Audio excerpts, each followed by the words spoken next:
I've been wanting to create a YouTube channel, just talking about different things, particularly around spirituality, but just life in general, and just different things that I feel like I've been learning. Definitely not saying that I'm right, but just some things I want to share. And I grew up in the church, and I'm currently in church, and I love the church, but I also feel like there's a lot of things that are just wrong, and are not necessarily God's heart for many different things. And so I kind of wanted to create a channel and talk through some of those things. And again, I'm not claiming to be right. I'm just claiming to have a perspective. And I think it's good just to wrestle through certain things and talk through things. And so I welcome feedback on this channel,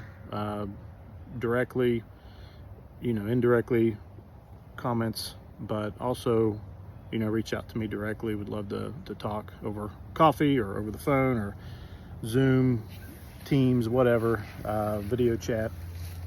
But yeah, I just want to start really an ongoing conversation about different things. And so the first thing I kind of thought I would talk about, being that it's somewhat fresh, is just Charlie Kirk and the LGBTQ community. Hopefully I said that right. But yeah, Charlie came pretty, I wouldn't say harsh, but he came pretty direct with his convictions and his beliefs toward that community. And I hold some similar views, but different in some ways. Do I believe God's desire is for, a husband and a wife only? I think it's the best design. I think that is God's design. I mean, one thing, you can just look at the reproductive system. I mean, that's the only way it's going to work, is with a man and a woman joining together. It's not going to work with a woman and woman, a man to man, whatever.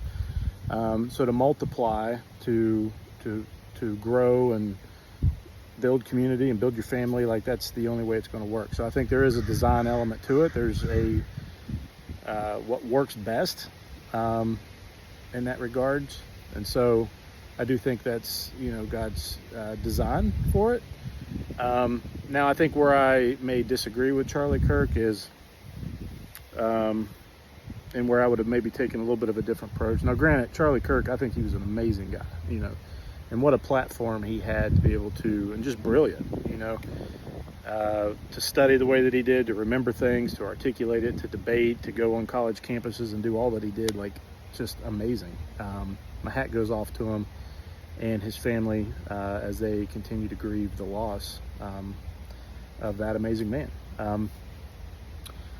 But I think there is a philosophy, pretty much in at least most Christians that I know have the philosophy that, if you're not straight, heterosexual, then you're doomed for judgment, condemnation, maybe eternal punishment, all of those types of things. And I'm not convinced that that's true. And I'm not going to get into all the different reasons of that. Maybe I will later on. Right now I'm out in the woods, and I don't have every reference on me, but I will say that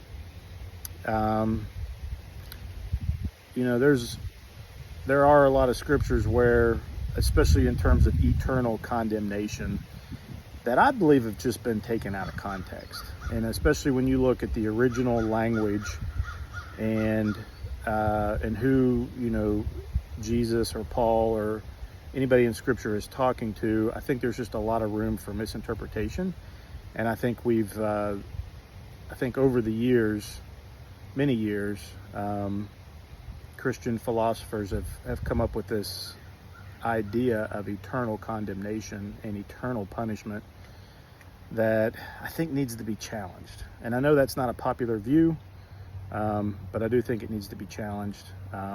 And I want to do that on this channel, and I do want to do that over time and unpack maybe certain scriptures and things like that.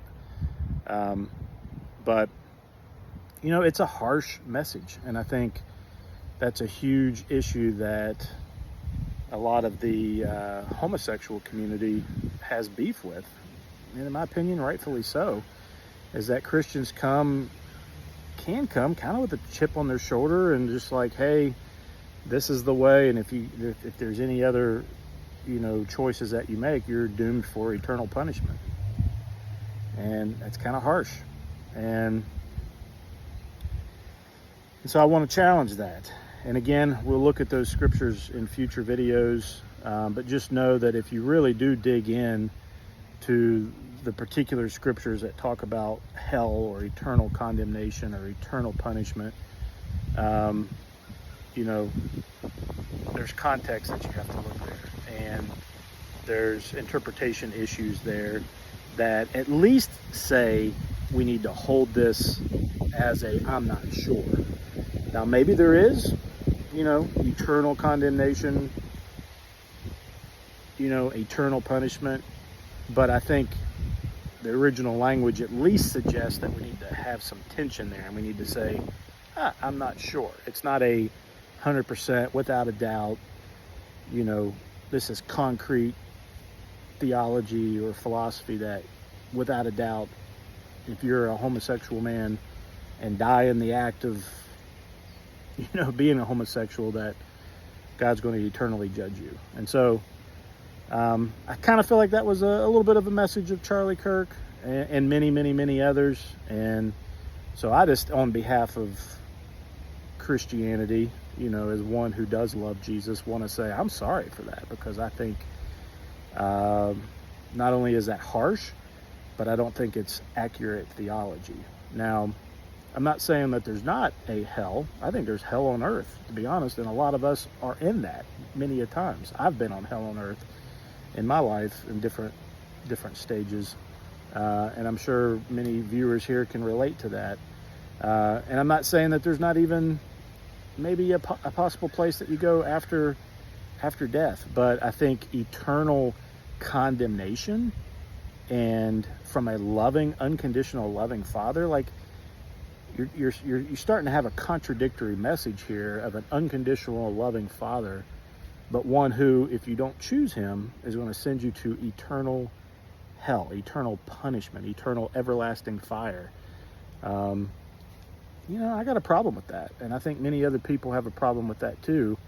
I think there's an issue with that, and no wonder so many people don't want anything to do with Christianity, if that's going to be our, if that's the mindset that we have. Now, I'm all about finding truth, and if that's true, then hey, that's true. But I think there's so much evidence to support that's not true. That's not the heart of a loving Father. Now, there's mystery there. There's tension there. Okay, well, what do you do if you're a homosexual and maybe God's design is for you to be heterosexual, or at least in terms of multiplying the earth and growing and having families and stuff like that. Like, that's the only way for it to happen, right? I'm sure there's other things there where, I don't know about all the sex change and all that stuff and how that works, honestly. Haven't dug in too deep. But what do you do with the tension of there's a design that God has for a man and a woman to be together, and for men who are attracted to men and women who are attracted to women? I don't know. I honestly just don't know. Do I think it's God's best for a man to be with a man and a woman to be with a woman? I don't. But, I'm not going to start judging people to hell and all of that. So anyway, I'm kind of rambling a little bit now, but I do want to just apologize on the behalf of the Christian community, I guess. I mean, that's a broad statement, right? Christian community. I don't know. I just want to wrestle with these things. If you're a Christian and you believe that if a man dies, as a homosexual, that he's going to spend eternity in hell, then let's talk. Let's wrestle through some of these scriptures. More importantly, for me, if you're a homosexual, man or woman, and you don't know God, and the God that you do know is the one that people have portrayed of harsh, judgmental Father who is mad at you because you have a bent toward the same sex and you have a lifestyle that chooses that, then I really want to talk to you. So reach out to me. Let's wrestle through these things. If you don't believe in a God at all, I'd love to talk. I just would love to talk to anybody, especially those who feel like God is angry at you or mad at you, or you're going to spend eternity in hell because of your choices. Yeah, I'd love to talk.